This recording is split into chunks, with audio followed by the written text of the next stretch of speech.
இல்ல நான் ஒரு கடைக்கு போயிட்டு வந்துடுறேன்க்கா. ஒரு லாங் ஃப்ராக் வாங்கணும். நான் போயிட்டு வந்துடுறேன். என்ன நம்ம ஒரு பொட்டிக் ஷாப் வச்சிருக்கோம், நீ பக்கத்து கடைக்கு போய் லாங் ஃப்ராக் வாங்குற? அப்புறம் என்னங்கக்கா, லாங் ஃப்ராக் எல்லாம் நீங்க போட்டாதானே நாங்க வாங்க முடியும். அழகா ஒரு லாங் ஃப்ராக் போட்டு அழகா ஒரு வீடியோ எடுத்து போட்டீங்கன்னா நாங்களும் பார்த்துட்டு வாங்குவோம்ல. சரி, இப்படி சொல்லிட்டேன். உனக்காகவே வந்து லாங் ஃப்ராக் நம்ம இனி ஸ்டார்ட் பண்ணலாம். சரி சொல்ல, என்ன கலர் வேணும்?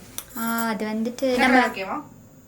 இல்லக்கா, நம்மளோட ட்ரெண்டிங் கலரான rust orange with wine colour அது நல்லா இருக்கும்ல. Okay super. எது மாதிரி வேணும்?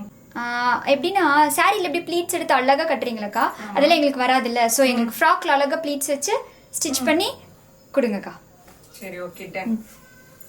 ஸோ ரத்தி வந்து கஸ்டமைசேஷன் கேட்டிருக்காங்க. இந்த வாட்டி சாரி கேட்கல, லாங் ஃப்ராக் வந்து நல்லா க்ளோஸ்டா ப்ளீட்டட்ல அழகா ஸ்டிச் பண்ணி வேணும்னு சொல்லி கேட்டிருக்காங்க. So rust orange with wine கலர்ல லாங் ஃப்ராக்ல நம்ம நெக்ஸ்ட் வீடியோல பார்க்கலாம். தேங்க்ஸ் ஃபார் வாட்சிங் தி வீடியோ.